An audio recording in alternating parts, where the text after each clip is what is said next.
যেই মোমেন্টে আমার অ্যাক্সিডেন্টটা হয়, ক্র্যাশটা করি বালুর কারণে আর কি, মূলত 1 হাত উঁচু বালু।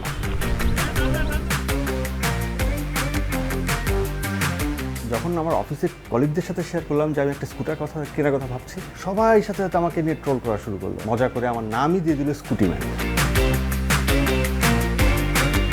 টার্গেট হচ্ছে বাংলাদেশের এই স্কুটার মানে মেয়েদের বাহন, এই ট্যাবুটাকে চেঞ্জ করবে।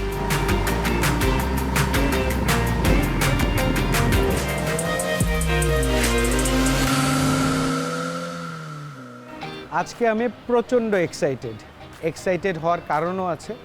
আমরা এতদিন শুনেছি সুপারম্যানের কথা, আপনারা দেখেছেন স্পাইডারম্যানকে, কিন্তু আপনারা কি কখনো এই নামটা শুনেছেন, স্কুটারম্যান? এই স্কুটারম্যানকে আমরা খুঁজে পেয়েছি রিং রোডের শাহাবুদ্দিন প্লাজার অলিতে গলিতে। সেই স্কুটারম্যান আসলে কে, কেন তাকে বলা হয় স্কুটারম্যান? আমরা আপনাদেরকে নিয়ে এসেছি ভোবর সাথে স্কুটারম্যানের কাছে। দেখি আজকে স্কুটারম্যানকে পাকড়াও করা যায় না সুপারম্যান এবং স্পাইডারম্যানের থেকেও আলাদা একটা এন্টিটির কাছে। চলুন দেখা যাক সুপারম্যান আর স্পাইডারম্যানের মিশেল স্কুটারম্যান কোথায়।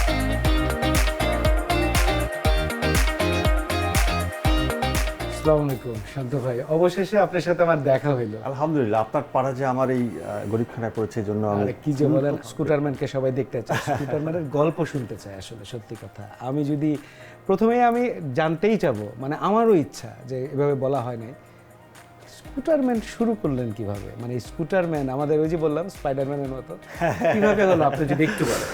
স্কুটারম্যান নামটা শুরুটা ছিল স্কুটি ম্যান থেকে। আচ্ছা, হ্যাঁ, তো আর সেটা ছিল যে যখন আমার একটা স্কুটার কেনার সিদ্ধান্ত নিয়েছিলাম, তখন আমি আসলে জব করতাম একটা প্রাইভেট। কত বছর আগে? 19 সাল, 2019 সাল। তো তখন আমার অফিসের কলিগরা, আমি যখনই একটা স্কুটারের কথা চিন্তা করলাম, মানে আমাদের কিন্তু সোসাইটিতে একটা ব্যাপার আছে যে বাইক কেনার কথা বললে বাবা মা দিতে চায় না। ওয়াইফ, বাবা মা সবাই ওরিক থাকে, না না না বাইক চালানো যাবে না, বাইক মানে হচ্ছে মরণ ফাঁদ। তো ওই জায়গা থেকে আমারও স্বাভাবিকভাবে ফ্যামিলির একটা ব্যারিয়ার ছিল, না বাইক কেনা যাবে না। অন্যদিকে অফিসে যাতায়াতের জন্য পাবলিক ট্রান্সপোর্টটা আসলে খুব হ্যাসেলফুল ছিল।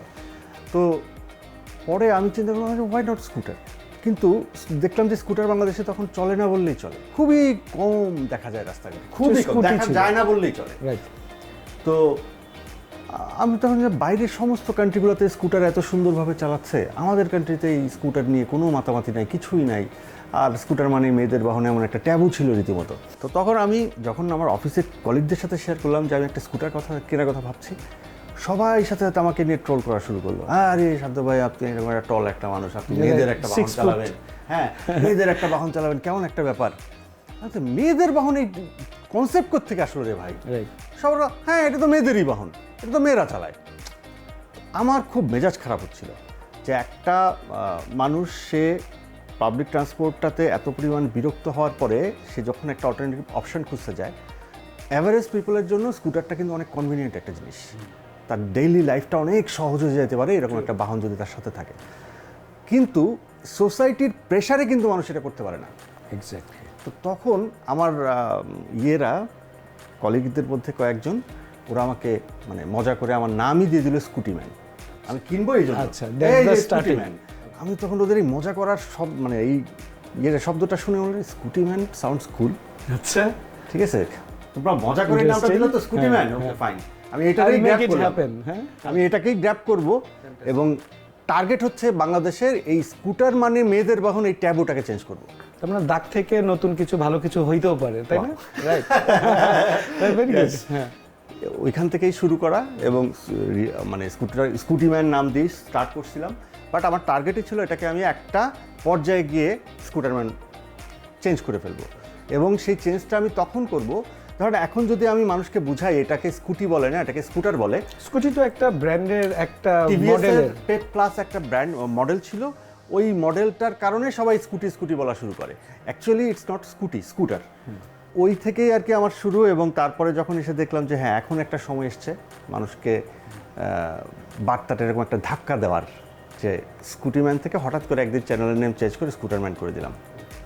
সাথে সাথেই সবার প্রশ্ন, কী ব্যাপার চ্যানেলের নাম চেঞ্জ হয়ে স্কুটারম্যান হয়ে গেল কেন?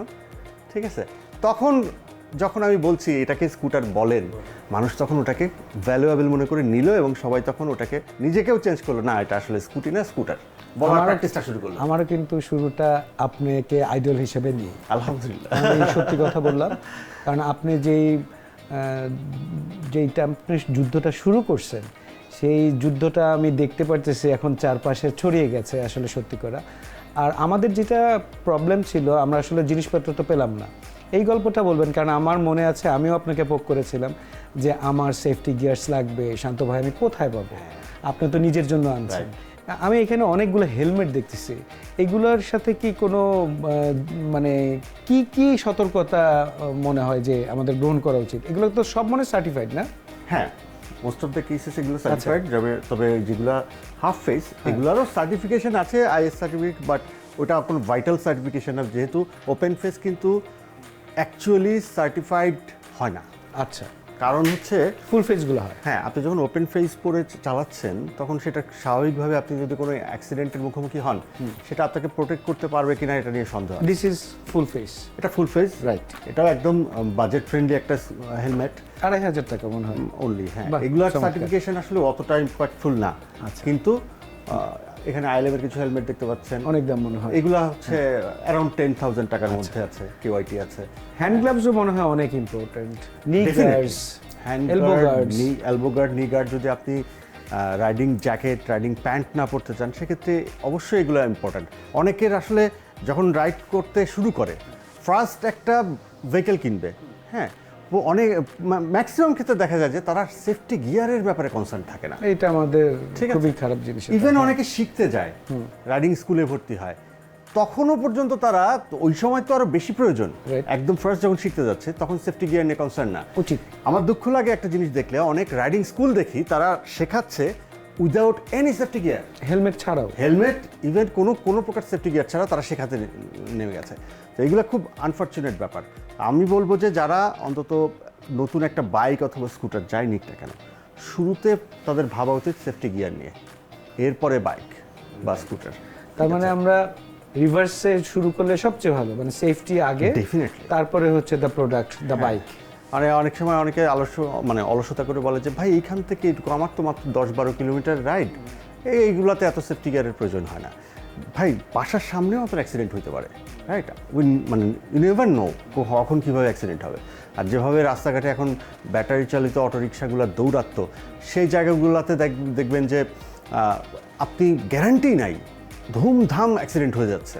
তো এই কারণে প্রত্যেকের উচিত অন্তত বেসিক যে সেফটি গিয়ারগুলো আপনার লং থাকে, শর্ট থাকে, ঠিক আছে, সেগুলো এলবো সব নি কিছু গার্ডের করা। ক্ষেত্রে আপনার লং প্রত্যেক সমস্যা হলে শর্ট পরেন, বাট পরেন অ্যাটলিস্ট কিছুটা করতে হবে। মেনটেন করতে হবে। হেলমেটের ক্ষেত্রেও তাই।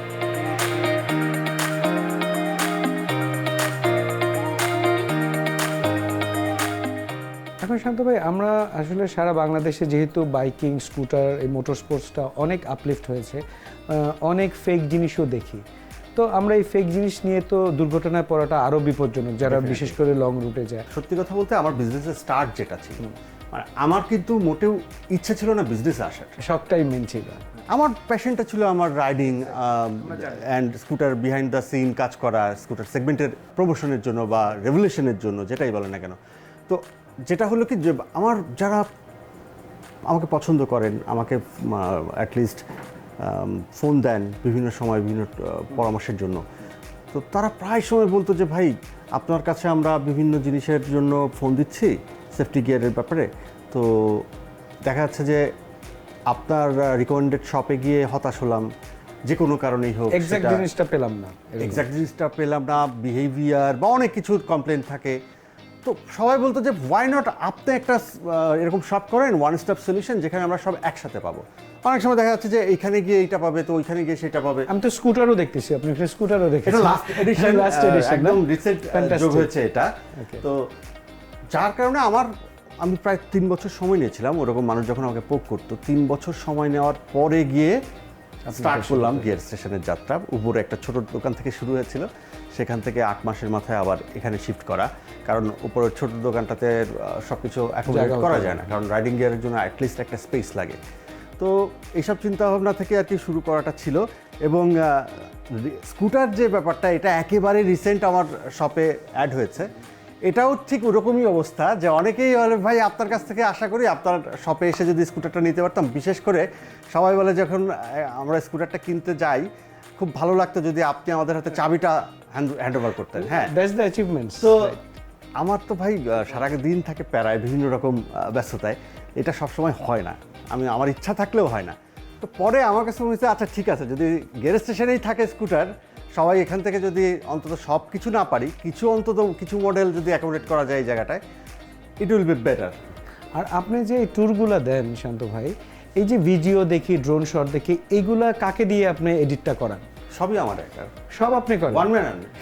মানে আপনি 3-4টা ক্যামেরা এগুলো করা এবং সেগুলো এডিট করা, মানে পাশে আমি একটা দেখলাম, ওইটাই মনে হয় আপনার স্টুডিও।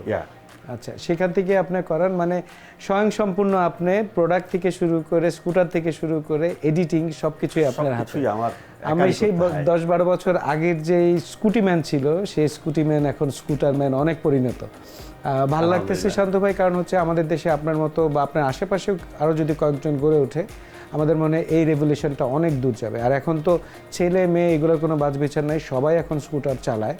শান্ত ভাই, এই যে স্কুটার ম্যানের ব্যাপারটা, এটা তো আসলে আপনার ট্রাভেল দিয়ে মোটামুটি শুরু হয়েছে। আমি রিসেন্টলিও দেখলাম আপনি এমন দুর্গম জায়গায় গিয়েছেন, 4-5 দিনের মনে একটা ট্যুর ছিল।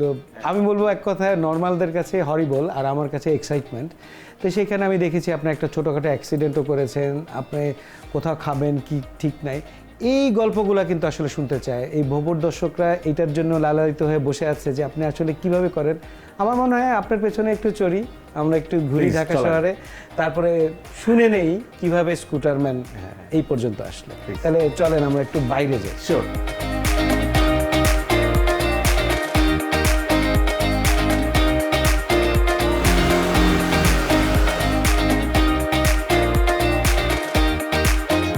সিটিতে যে আপনারা কমিউট করেন, এই আরে ভাই, তো অনেক হ্যাম্পার হয়, তাই এরা না? সব চালায়, দেখেন না, পুরো রাস্তা জুড়ে চালায়। হ্যাঁ, এবং উল্টা মানে অদ্ভুত এই লাগে পরিমাণ ওরা কিভাবে অ্যাক্সিডেন্ট যে চলতেছে। এই উল্টা আসার কারণে হয়, আনবিলিভেবল। আর আমার একটা জিনিস মাথায় ঢুকে না ভাই, যখন কিনা এরকম রাস্তার মাঝখানে এগুলো ব্লক করতেছে, হ্যাঁ, যেমন ইউটার্ন নেওয়ার কিন্তু আরও আগে একটা ইয়ে ছিল, ওগুলো ব্লক করে দেওয়ার ফলে এরা আরও এই কাজটা বেশি করে। ওদের কিছু বলতে গেলে ওরা এক্সকিউজ খুঁজে, ভাই ইউটার্ন তো অনেক দূরে, আমরা কী করবো, এই জন্য উল্টা যাচ্ছি। তাহলে বন্ধ যদি করতে হয়, তাহলে উল্টা যাওয়াটাও তো বন্ধ করতে হবে। এবং আমাদের বাইকারদের জন্য এটা একটা একদম। জলজন্ত হেলের মতো অবস্থা আর কি। এই যে হেলমেট ছাড়া চালাইতেছে, দুঃখজনক।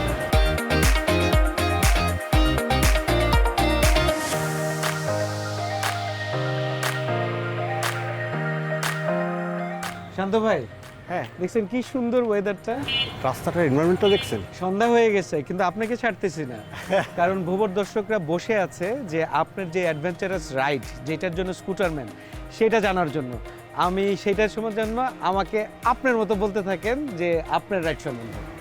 আমি ফার্স্ট যখন রাইড শুরু করি, বাংলাদেশ ট্যুর 2020 সালের ঘটনা। 2020। তো বাংলাদেশ ট্যুরের সিদ্ধান্ত নেই এই জন্য যে গোটা বাংলাদেশে কিন্তু তখনও স্কুটার পপুলার না। বিশেষ করে ঢাকাতে তো বলা যায় যে স্বাভাবিক ব্যাপার, অল্প কিছু থাকবে, এটা রাজধানী বলে, কিন্তু ঢাকার বাইরে ওকে, ওখানে না আছে ইউজার, না আছে পার্ট সাপোর্ট, কিছুই নেই।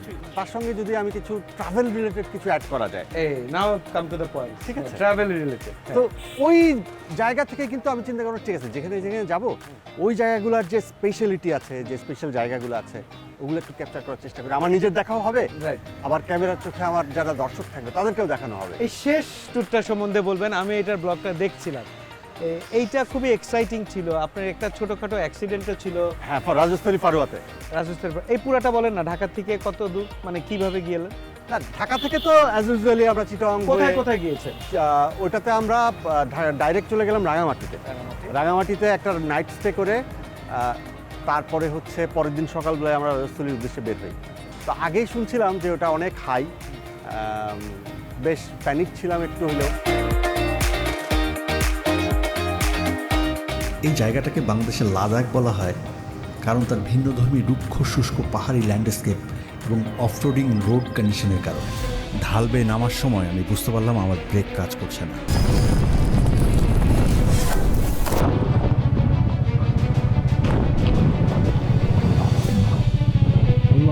আমি গাড়ি উঠান।